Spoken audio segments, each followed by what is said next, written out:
Hello বন্ধুরা, আমি তোমাদের আজ নিয়ে এসেছি কবিতা। কীভাবে তোমরা কবিতা একটু পড়বে, জাস্ট আজকে থট বলবো, কালকে আমি এরপর দিন সাজেশান নিয়ে আনবো তোমাদের।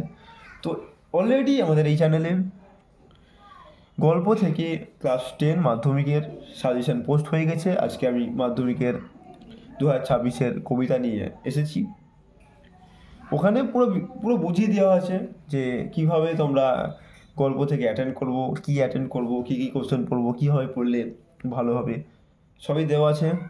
তো আজ আমি কবিতার কীভাবে পড়বো সেটা আমি বলবো।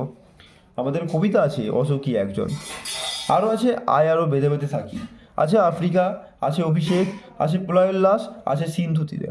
এতগুলো কবিতা। তো অনেকেই দুশ্চিন্তায় আছো যে আমরা এতগুলো কবিতার মধ্যে আমরা কী করে পড়বো। আমরা তো নর্মাল স্টুডেন্ট, আমরা তো পড়ি না। আমরা খুব অল্প পড়ে পাস করতে চাই। অল্প পড়ে আমরা 100ই মধ্যে 100ই বলতে গেলে পেতে যাই খুব অল্প পড়ে। তাহলে তারা কী করবো? বলছি যে তাদেরকে বলবো যে আফ্রিকা, এখান থেকে 3 আসতে পারে। তা আমি এখান থেকে আমি তোমাদের একেবারেই বাদ দিয়ে দিতে বলবো। 100% এখান থেকে আমি একেবারেই বাদ দিয়ে দিতে বলবো। এই যে এটাকেও আমি বাদ দিয়ে দিতে বলবো। যারা নর্মাল স্টুডেন্ট আগে বুঝবে, তোমাদের দুটো আসবে, একটা কমন পাওয়া দরকার। একটা কমন পাবে, একটা কমন পেলে তো লিখে দেবো। দুটো আসবে, একটা লিখতে হবে। তো আমাদের লক্ষ্য, আমরা দুটো কমন পাওয়া দরকার নাই, একটাই কমন পাবো আর একটাই লিখবো। 5-এও সেম, এক দুটো আসবে, একটা কমন। তো আমরা এটাকে বাদ দিয়ে দেবো পুরোপুরিভাবে। তাও আমাদের থাকছে 4টে গল্প। বলবো এবার আমরা 4টে গল্প পড়বো, এতে তো আমাদের অনেক অসুবিধা হবে, কারণ আমরা তো সারা বছর পড়ি না। আমি বলবো এই 4টে গল্প পড়া কোনো কঠিন ব্যাপার নয়, এটা সহজই ব্যাপার। 6টার মধ্যে তোমাকে 4টে পড়তে হচ্ছে। যদি বলো না আমি দুটো পড়বো, দুটো পড়ে আমি দুটো কমন নেবো, আমি বলবো এটা অসম্ভব ব্যাপার, কারণ কখনোই হবে না। এবার তুমি যদি বলো যে আমি 3টে পড়বো, আমি ওখান থেকে দুটো পেতে পাবো কীভাবে, সেটাও অসম্ভব ব্যাপার।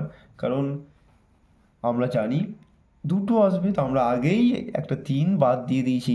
যদি এখান থেকে ভুলবশত আসে, তখন কী করবো? একটা বাদ চলে গেল, তখন এই 4টের মধ্যে একটা আসবে, তখন লিখবো। আর যদি মনে করি আমরা দুটো ছাড়বো, দেখা গেলো তুমি এটাও ছাড়লা, বা এই 4টের মধ্যে একটা ছাড়লা, দেখা গেলো ভুলবশত পরীক্ষা এটা থেকেও এলো, বা এই 4টের মধ্যে একটা তো এলো 3, তখন পরীক্ষা হলে বিপদে পড়ে যাব।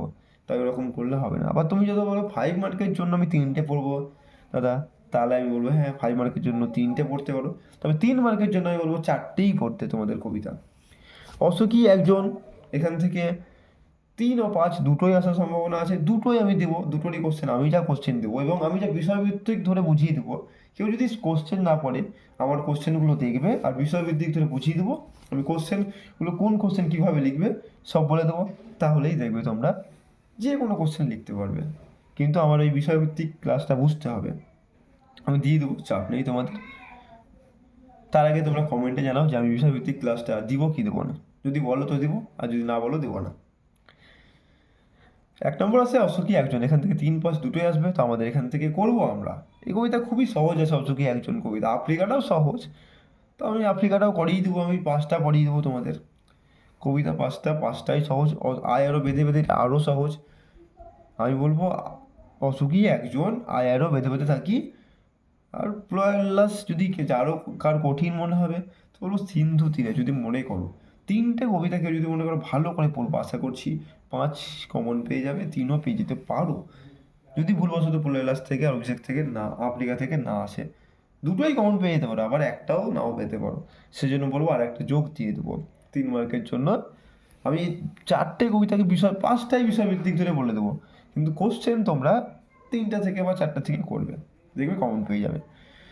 3 নম্বর আসছে আফ্রিকা, 4 নম্বর আসছে অভিষেক, 5 নম্বর আসছে প্রলয়োল্লাস, 6 নম্বর সিন্ধু তীরে। আমি লিখেই দিয়েছি সিন্ধু তীর থেকে 3-5 আসার সম্ভাবনা আছে, প্রলয়োল্লাস থেকেও 3-5 আসার সম্ভাবনা আছে, আফ্রিকা থেকে শুধু 3 আসবে, কারণ এর আগে এবার 5 এসেছিল, ওখান থেকে 5 আর আসবে না, এবার 3ই আসবে। এখান থেকে 3-5 আসার সম্ভাবনা আছে। তো আজ আমি তোমাদের বললাম রুট ম্যাপটা, যে কীভাবে এগালে আমাদের ভালো হবে।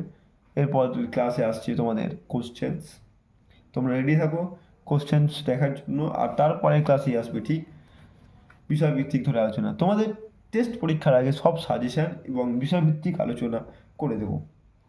বন্ধুরা, তোমরা আমার পাশে থেকো, আমি তোমাদের পাশে আছি। ভালো লাগলে শেয়ার করো, আর তোমাদের বন্ধুকে শেয়ার করতে ভুলোই না, বুঝতেই পেরেছো আমি।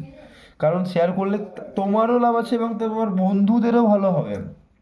তুমি কি চাও না তোমার বন্ধুরা তোমার মতনই ভালো রেজাল্ট করুক? তুমি তোমার বন্ধুদেরকেও শেয়ার করো এবং লাইক করে দাও। সাবস্ক্রাইব করতে তো ভুলবেই না, কারণ সাবস্ক্রাইব না করলে পরবর্তীতে তুমি আমার ভিডিওগুলো পাবে না, তাই বলবো সাবস্ক্রাইব করে রেখে দাও।